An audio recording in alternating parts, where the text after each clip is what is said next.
Welcome back. Hopefully you already watched part 1.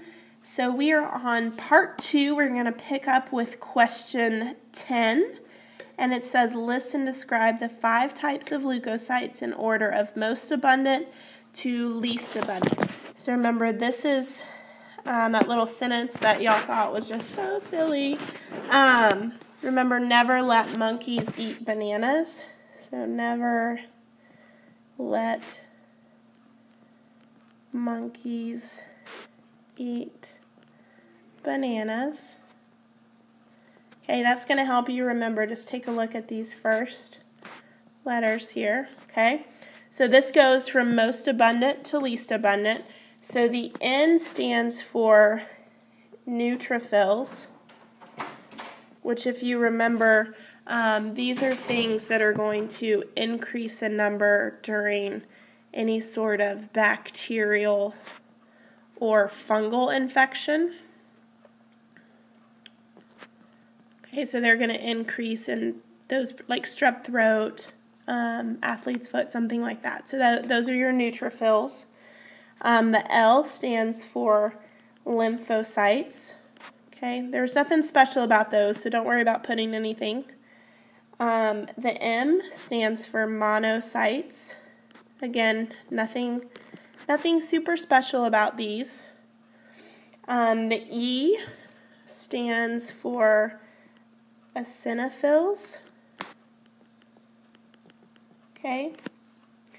These are the ones that are involved with allergies, like allergy attacks, like a peanut allergy or pollen. Obviously, my eosinophil count's probably kind of high right now. I'm suffering from some allergies. And then the last one, B for bananas, is our basophils. And remember, these are the ones that will produce histamine.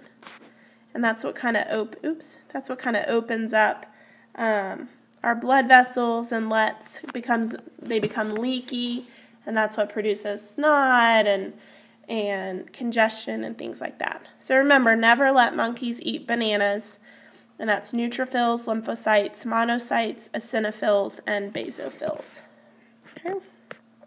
Question 11 asks, what is the function of platelets? And remember, these function in blood clotting.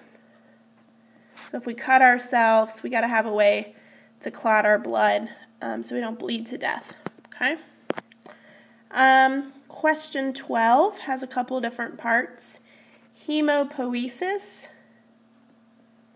Remember, that is the process of making blood. So blood cell production. And then remember, it occurs in red bone marrow.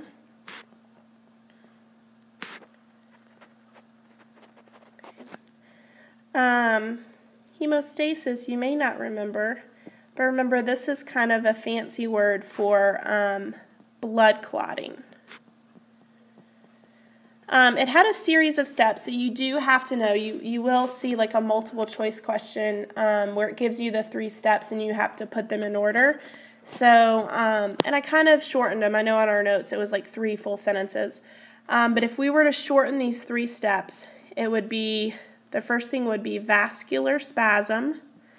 That just means that blood vessel, we said, remember, constricts. It starts to close up. And then a platelet plug. Again, platelets come to that area and start to seal it up, to clot it up. And then coagulation. That's a fancy word for thickening or clotting, basically. Okay, so those are our 3 steps to hemostasis or blood clotting: vascular spasm, platelet plug, and coagulation. And then the last part of this question is embolus. And remember, that's a traveling blood clot.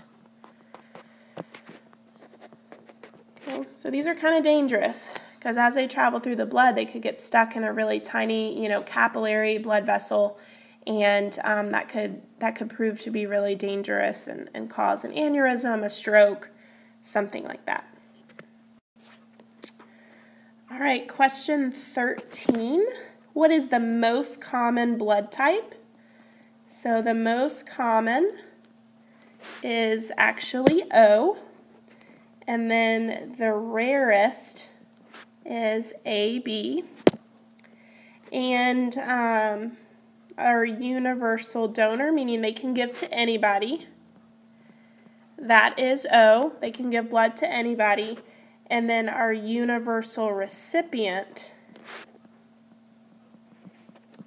is AB. That means they can get blood from anybody. So most common is O, rarest is AB, universal donor is O, and universal recipient is AB. Question 14 kind of tripped some people up, so I apologize. It wasn't my intention.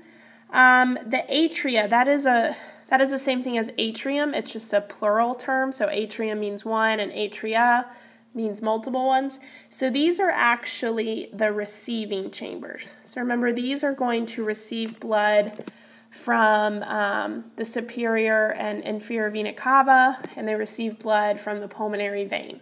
Okay, so they are receiving chambers, and remember, they're located at the top. So if we want to be, and I'm kind of fancy on the test, so remember, superior is just a fancy word for being at the top. Okay. Question 15 I answered in that very first video with path of circulation. So remember, systemic has to do with pumping it to the body. So it was kind of everything that was in pink or red on our diagram. And then pulmonary is just dealing with getting blood to the lungs. So that was kind of everything on the right side, or everything that was blue. Okay? And then 16, again, go back to that original video to help you out with that. 17, remember the function of our AV valves is to keep blood from flowing backwards. So keep blood from flowing backwards. Okay, we want it to go from our atrium to our ventricle, but we don't want it to go from our ventricle to our atrium. We don't want it to go backwards. And remember, we have two AV valves. We have a right AV valve, okay, again, between our right atrium and right ventricle, and then you have a left AV valve. So again, that's between our left atrium and our left ventricle, okay? Question 18, semilunar valves, the same thing. We don't want blood going backwards. So we have two types of semilunar valves. We have our pulmonary semilunar valve, okay? So remember, that's between our right ventricle and our pulmonary artery. So kind of going out to the lungs, okay? And then our other semilunar valve is our aortic, which is between our left ventricle and our aorta. Okay, but again, same thing, we don't want blood flowing backwards. Okay, I'm going to stop this video here. I think I'm kind of running out of time, and I will make a third one to finish us up.